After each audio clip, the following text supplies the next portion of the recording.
In this video, we'll answer the question if an invasion of the Midway Island was possible if the Japanese would have won the naval engagement. Notice that Justin will do most of the talking since he's more knowledgeable about the Pacific than I am.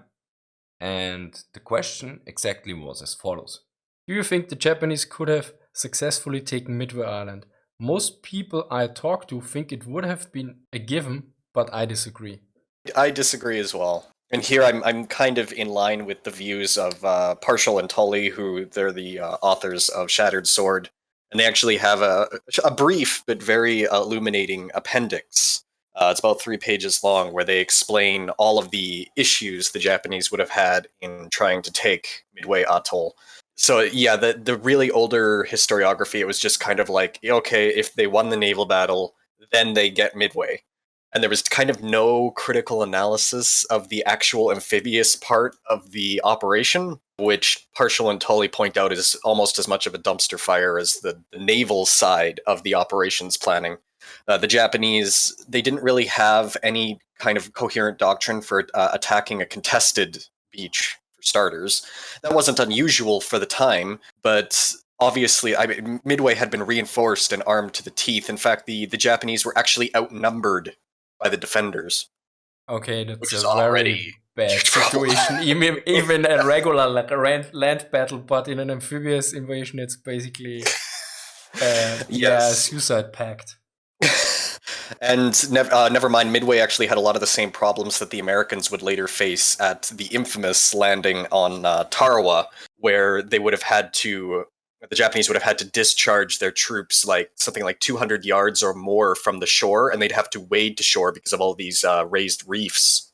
So you have all of these lightly armed Japanese infantry trying to trudge and wade through all of their water with their equipment while they're getting shot at by a number of defenders that actually outnumber them. Yeah, I think about 3,000 to 4,500. The sources are Yeah. not exactly sure on that, and they also were equipped with M3 Stuarts, Mm-hmm. with artillery, mortars, heavy machine guns, light machine guns, A guns, and concrete emplacements that were almost bomb-proof. And I think the initial attack, the Marines faced 6 men killed in action. Mm-hmm. Yeah, from the initial attack from all of the aircraft from Kirobutai, yeah, it was like 6 KIA. Because the Japanese, again, they didn't, the Navy in particular, they didn't really have a coherent ground attack doctrine for their aircraft. Specifically, they viewed them as tools to sink ships. So their use in support of amphibious landings was not all that useful. Same with the Navy, the surface ships. They also didn't really have a coherent bombardment doctrine for bombardment or anything like that. And as anyone who's familiar with the development of American amphibious capability, this wasn't unusual in 1942. The Americans had a very steep learning curve as well, but the Americans would eventually, by the time you get into 1944, 45, the Americans have started to figure a lot of this stuff out.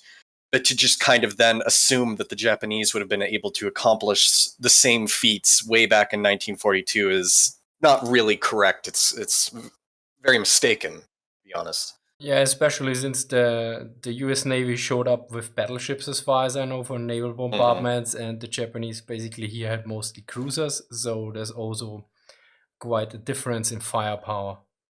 Yeah, I think it was one heavy cruiser division. I think the that was allocated for bombarding, and it was like not going to bombard for very long. They were pretty much going to do a drive by, if I recall correctly. But they were going to bombard anywhere near the length of time that would have been required. And so not only was there sufficient gun power, but there's also, like, for example, people always emphasize the battleships and amphibious bombardment, but it's actually reading up on American, the U.S. Marines and things like that actually preferred fire support from destroyers. It was the most effective by far, because they could, get on the radio, and if they had a destroyer like right there, they could tell them exactly the target to hit, and they'd be able to hit it with 5-inch guns, which in land warfare terms are still huge, Yeah, to really get pinpoint and quick fire support. Whereas they'd constantly complain about getting assigned something like a battleship, where they'd have to go and have to go through this whole chain of command, and then by the time these giant rounds were coming in, it's probably the problem had moved or something, and they had to be really careful to stay way back because they're firing these giant shells. And but anyway, yeah, the the Japanese just did not have that kind of doctrine in place at this point.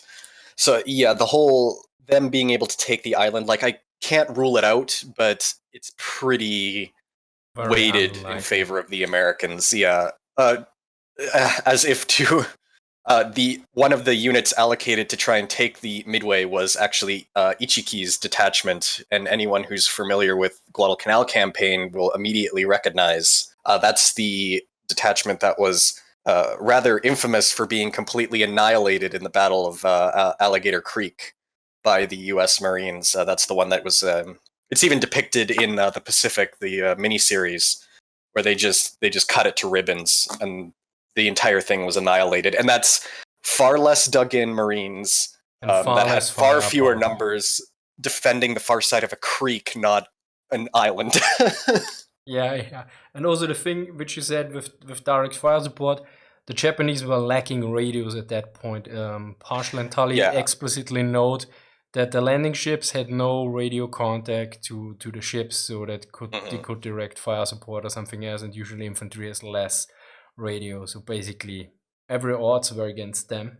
Basically, not enough Yeah. numbers, not enough firepower, no proper doctrine for the navy nor for landings, and yeah. The Japanese they emphasized uncontested landings typically at night, and that's where they had a lot of success. And again, that isn't, I have to really stress, the Japanese were actually among the world leaders in amphibious operations at this time, but that's kind of faint praise because nobody was particularly good at it.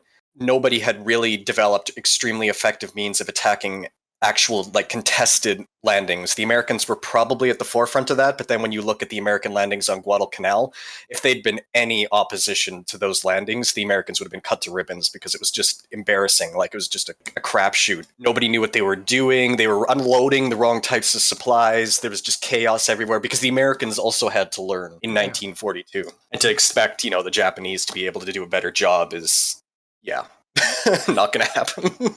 So basically, back then, everybody was a noob in terms of amphibious landings. Yeah, there was a lot to learn because that's one of those things where you kind of learn through experience. It's hard to theory craft. Like, the Americans paid in a lot of capital and in blood to get the hyper refined, extremely formidable. It's almost like a masterpiece when you see the full machine of the U.S. conducting amphibious operations in, for example, 1944, like against Saipan or something. Like, it's just incredible, all the stuff that had to work together. And it took them a while to get to that point. And the Japanese were certainly nowhere near close in 1942 or indeed at any point in the war. So, well, I think that settles that question.